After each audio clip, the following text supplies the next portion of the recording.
Hi everyone, the Gazette has a new name. It's now called Nostalgia USA, and each month it's getting better. A real entertainment experience. And within each issue there will be special pricing on selected oldtimeradiodvd.com collections, only available to our subscribers of the Nostalgia USA. Take advantage today by subscribing at oldtimeradiodvd.com. Nostalgia USA, special pricing. What a combination. Go to oldtimeradiodvd.com today. You'll be glad you did. Let's now join our featured presentation.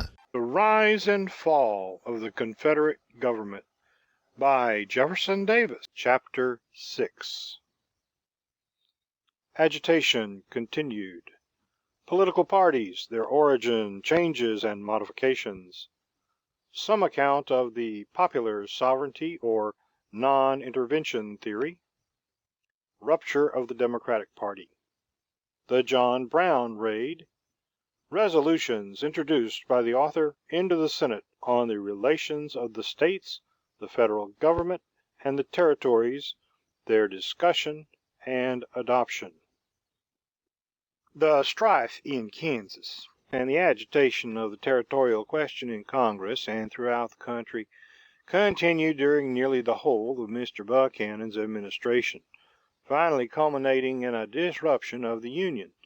Meantime, the changes or modifications which had occurred or were occurring in the great political parties were such as may require a word of explanation to the reader not already familiar with their history. The names adopted by political parties in the United States have not always been strictly significant of their principles. The old Federal party inclined to nationalism or consolidation rather than federalization of the states. On the other hand, the party originally known as Republican and afterward as Democratic can scarcely claim to have been distinctively or exclusively such in the primary sense of these terms, inasmuch as no party has ever avowed opposition to the general principles of government by the people. The fundamental idea of the Democratic Party was that of the sovereignty of the states and the federal or confederate character of the Union.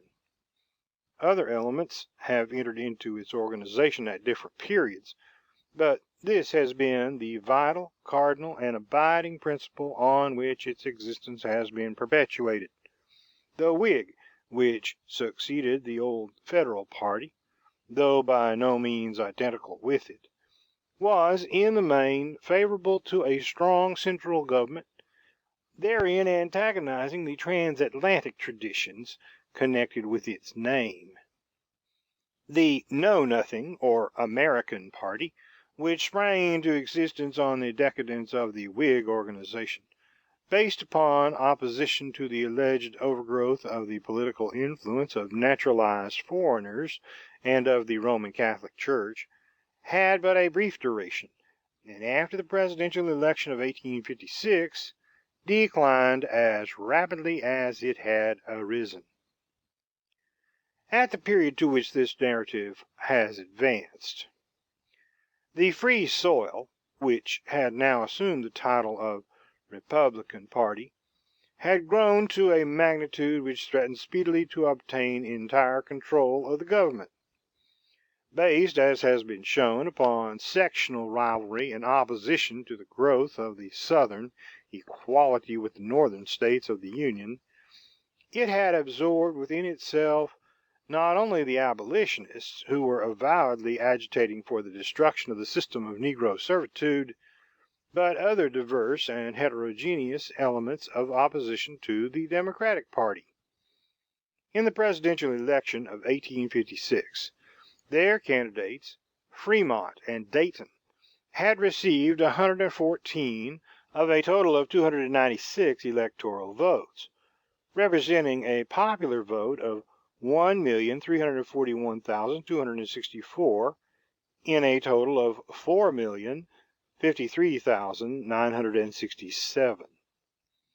The elections of the ensuing year, 1857, exhibited a diminution of the so-called Republican strength, and the 35th Congress, which convened in December of that year, was decidedly Democratic in both branches.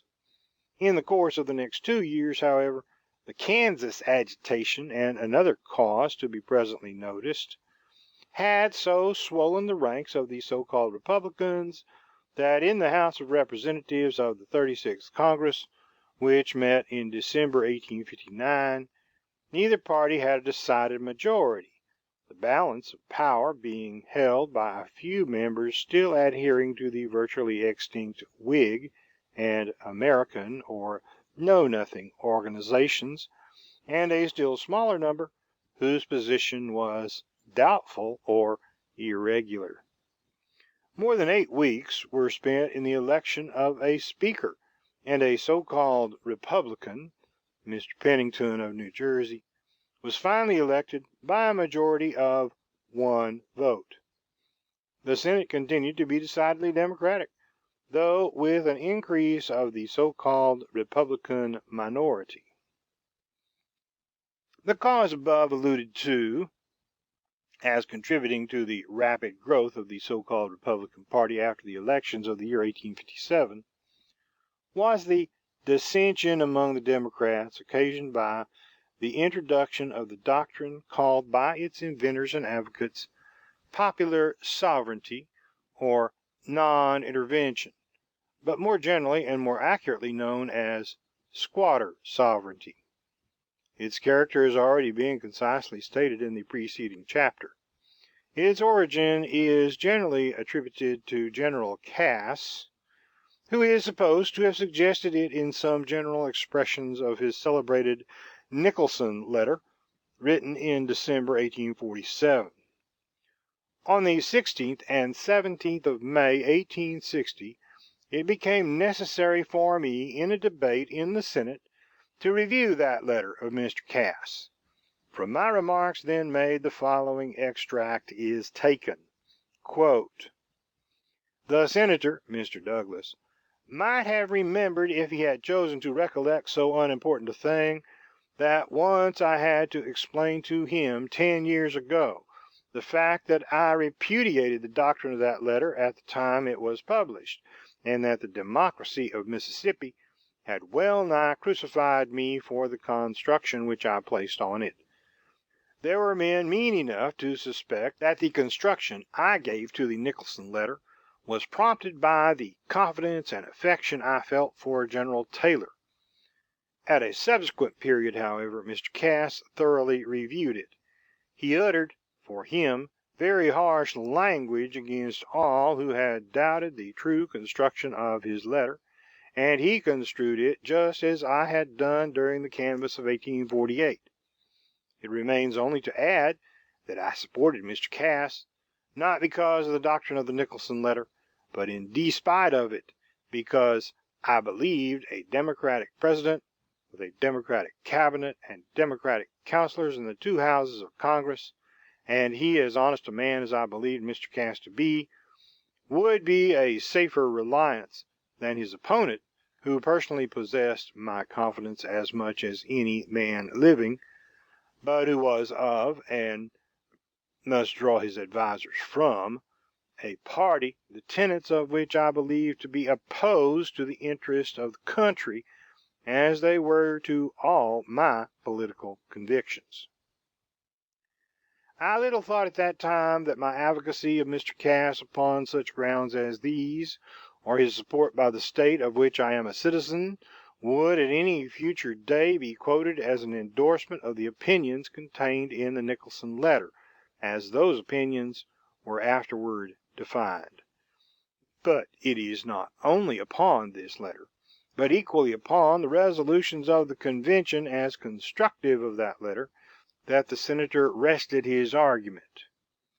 I will here say to the Senator that if any time I do him the least injustice, speaking as I do from such notes as I could take while he progressed, I will thank him to correct me.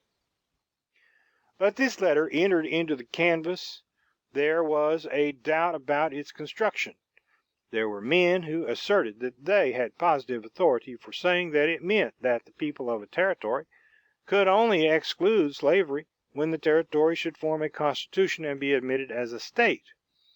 This doubt continued to hang over the construction, and it was that doubt alone which secured Mr. Cass the vote of Mississippi. If the true construction had been certainly known, he would have had no chance to get it." Whatever meaning the generally discreet and conservative statesman Mr. Cass may have intended to convey, it is not at all probable that he foresaw the extent to which these suggestions would be carried and the consequences that would result from it. In the organization of a government for California in 1850, the theory was more distinctly advanced, but it was not until after the passage of the Kansas-Nebraska Bill in 1854 that it was fully developed under the plastic and constructive genius of the Hon. Stephen A. Douglas of Illinois. The leading part which that distinguished senator had borne in the authorship and advocacy of the Kansas-Nebraska Bill, which affirmed the right of the people of the territories "to form and regulate their domestic institutions in their own way, subject only to the Constitution of the United States," had aroused against him a violent storm of denunciation in the state which he represented and other northern states. He met it very manfully in some respects, defended his action resolutely, but in so doing was led to make such concessions of principle and to attach such an interpretation to the bill as would have rendered it practically nugatory, a thing to keep the promise of peace to the ear and break it to the hope. The Constitution expressly confers upon Congress the power to admit new states into the Union, and also to "dispose of and make all needful rules and regulations respecting the territory or other property belonging to the United States." Under these grants of power, the uniform practice of the government had been for Congress to lay off and divide the common territory by convenient boundaries for the formation of future states, to provide executive, legislative, and judicial departments of government for such territories during their temporary and provisional period of pupilage, to delegate to these governments such authority as might be expedient, subject always to the supervision and controlling government of the Congress. Finally, at the proper time and on the attainment by the territory of sufficient strength and population for self-government, to receive it into the Union on a footing of entire equality with the original states, sovereign and self-governing. All this is no more inconsistent with the true principles of popular sovereignty, properly understood, than the temporary subjection of a minor to parental control is inconsistent with the doctrines of the Declaration of Independence, or the exceptional discipline of a man of war or a military post with the principles of republican freedom. The usual process of transition from a territorial condition to that of a state was, in the first place, by an act of Congress authorizing the inhabitants to elect representatives for a convention to form a state constitution, which was then submitted to Congress for approval and ratification. On such ratification, the supervisory control of Congress was withdrawn, and the new state authorized to assume its sovereignty, and the inhabitants of the territory became citizens of a state. In the cases of Tennessee in 1796 and Arkansas and Michigan in 1836, the failure of the inhabitants to obtain an enabling act of Congress before organizing themselves very nearly caused the rejection of their applications for admission as states, though they were eventually granted on the ground that the subsequent approval and consent of Congress could heal the prior irregularity. The entire control of Congress over the whole subject of territorial government had never been questioned in earlier times. Necessarily conjoined with the power of this protectorate was, of course, the duty of exercising it for the safety of the persons and property of all citizens of the United States, permanently or temporarily resident in any part of the domain belonging to the States in common. Logically carried out, the new theory of popular sovereignty would apply to the first adventurous pioneers settling in the wilderness before the organization of any territorial government by Congress, as well as afterward. If sovereignty is inherent in 1,000 or 5,000 persons, there can be no valid ground for denying its existence in a dozen, as soon as they pass beyond the limits of the state governments.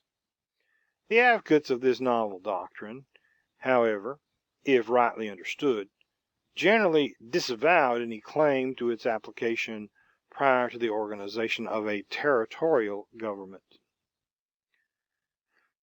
The territorial legislatures, to which Congress delegated a portion of its power and duty to "make all needful rules and regulations respecting the territory," were the mere agents of Congress, exercising an authority subject to congressional supervision and control, an authority conferred only for the sake of convenience and liable at any time to be revoked and annulled. Yet it is proposed to recognize in these provisional, subordinate, and temporary legislative bodies a power not possessed by Congress itself. This is to claim that the creature is endowed with an authority not possessed by the Creator, or that the stream has risen to an elevation above that of its source. Furthermore, in contending for a power in the territorial legislatures permanently to determine the fundamental social and political institutions of the territory, and thereby virtually to prescribe those of the future state, the advocates of popular sovereignty were investing those dependent and subsidiary bodies with powers far above any exercised by the legislatures of the fully organized and sovereign states. The authority of the state legislatures is limited, both by the federal Constitution and by the respective state constitutions from which it is derived. This latter limitation did not and could not exist in the territories. Strange as it may seem, a theory founded on fallacies so flimsy and leading to conclusions so paradoxical was advanced by eminent and experienced politicians, and accepted by many persons both in the North and in the South, not so much perhaps from intelligent conviction as under the delusive hope that it would afford a satisfactory settlement of the irrepressible conflict which had been declared. The terms popular sovereignty and non-intervention were plausible, specious, and captivating to the public ear. Too many lost sight of the elementary truth that political sovereignty does not reside in unorganized or partially organized masses of individuals, but in the people of regularly and permanently constituted states. As to the non-intervention proposed, it meant merely the abnegation by Congress of its duty to protect the inhabitants of the territories subject to its control. The raid into Virginia under John Brown, already notorious as a fanatical partisan leader in the Kansas troubles, occurred in October, 1859, a few weeks before the meeting of the 36th Congress.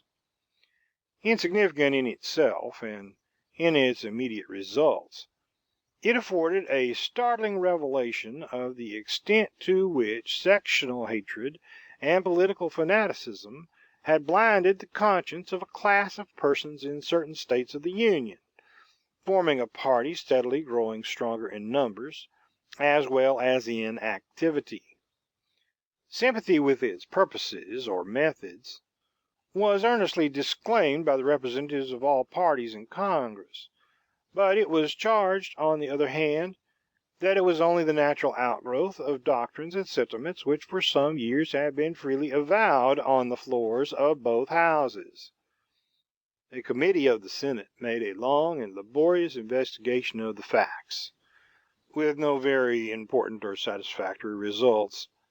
In their final report, June 15, 1860, accompanying the evidence obtained and submitted, this committee said, quote, the incursion, was simply the act of lawless ruffians under the sanction of no public or political authority, distinguishable only from ordinary felonies by the ulterior ends in contemplation by them, and by the fact that the money to maintain the expedition and the large armament they brought with them had been contributed and furnished by the citizens of other states of the Union under circumstances that must continue to jeopard the safety and peace of the Southern States, and against which Congress has no power to legislate.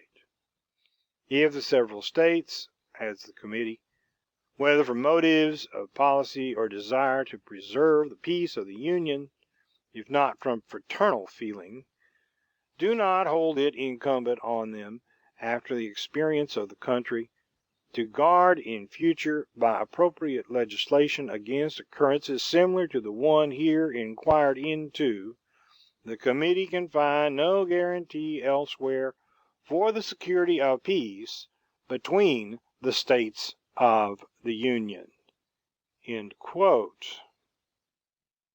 On February 2nd, 1860, the author submitted in the Senate of the United States a series of resolutions, afterward slightly modified, to read as follows. 1.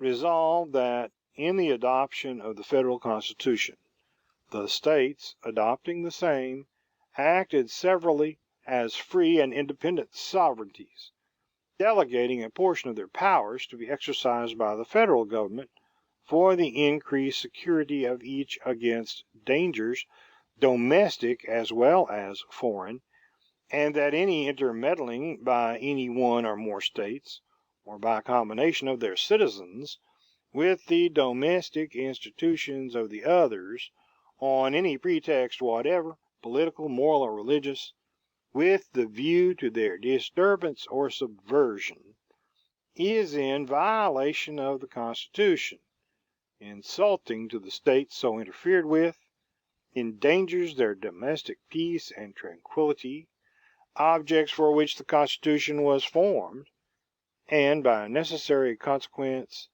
tends to weaken and destroy the Union itself. 2. Resolved, that negro slavery, as it exists in 15 states of this Union, composes an important portion of their domestic institutions, inherited from our ancestors, and existing at the adoption of the Constitution, by which it is recognized as constituting an important element in the apportionment of powers among the states, and that no change of opinion or feeling on the part of the non-slaveholding states of the Union in relation to this institution can justify them or their citizens in open or covert attacks thereon, with a view to its overthrow, and that all such attacks are in manifest violation of the mutual and solemn pledge to protect and defend each other, given by the states respectively on entering into the constitutional compact which formed the Union, and are a manifest breach of faith and a violation of the most solemn obligations. 3.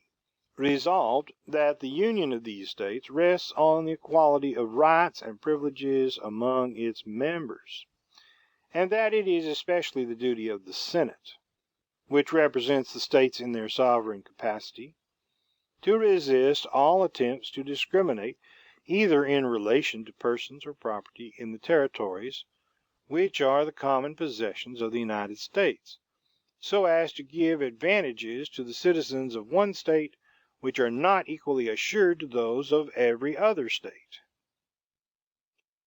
4.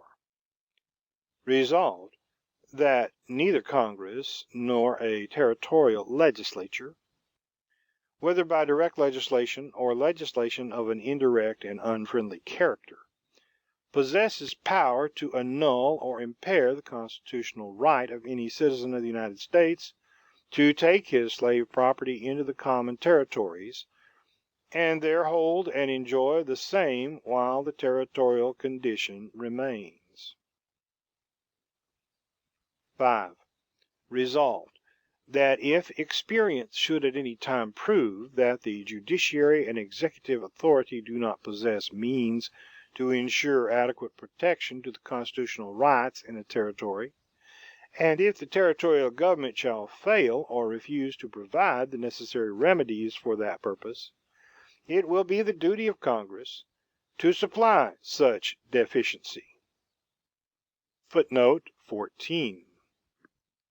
The words "within the limits of its constitutional powers" were subsequently added to this resolution on the suggestion of Mr. Toombs, of Georgia, with the approval of the mover. 6. Resolved, that the inhabitants of a territory of the United States, when they rightfully form a constitution to be admitted as a state into the Union, may then, for the first time, like the people of a state when forming a new constitution, decide for themselves whether slavery as a domestic institution shall be maintained or prohibited within their jurisdiction, and they shall be received into the Union with or without slavery, as their constitution may prescribe at the time of their admission. 7. Resolved, that the provision of the Constitution for the rendition of fugitives from service or labor, without the adoption of which the Union could not have been formed, and that the laws of 1793 and 1850, which were enacted to secure its execution, and the main features of which, being similar, bear the impress of nearly 70 years of sanction by the highest judicial authority, should be honestly and faithfully observed and maintained by all who enjoy the benefits of our compact of union, and that all acts of individuals or of state legislatures to defeat the purpose or nullify the requirements of that provision, and the laws made in pursuance of it, are hostile in character, subversive of the Constitution, and revolutionary in their effect. Footnote 15. The speech of the author, delivered on the 7th of May ensuing, in exposition of these resolutions, will be found in Appendix F. After a protracted and earnest debate, these resolutions were adopted seriatim on the 24th and 25th of May by a decided majority of the Senate, varying from 33 to 36 yeas, against from 2 to 21 nays, the Democrats, both Northern and Southern, sustaining them unitedly, with the exception of one adverse vote, that of Mr. Pugh of Ohio, on the 4th and 6th resolutions.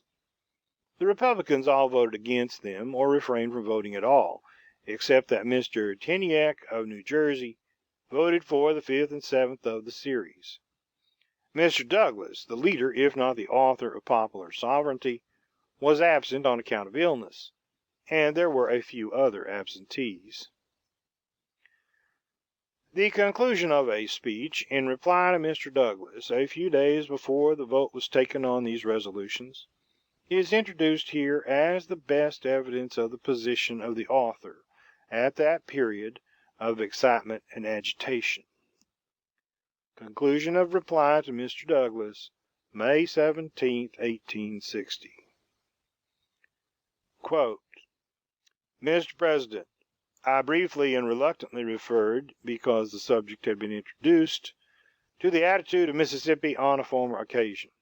I will now as briefly say that in 1851 and in 1860 Mississippi was and is ready to make every concession which it becomes her to make to the welfare and safety of the Union.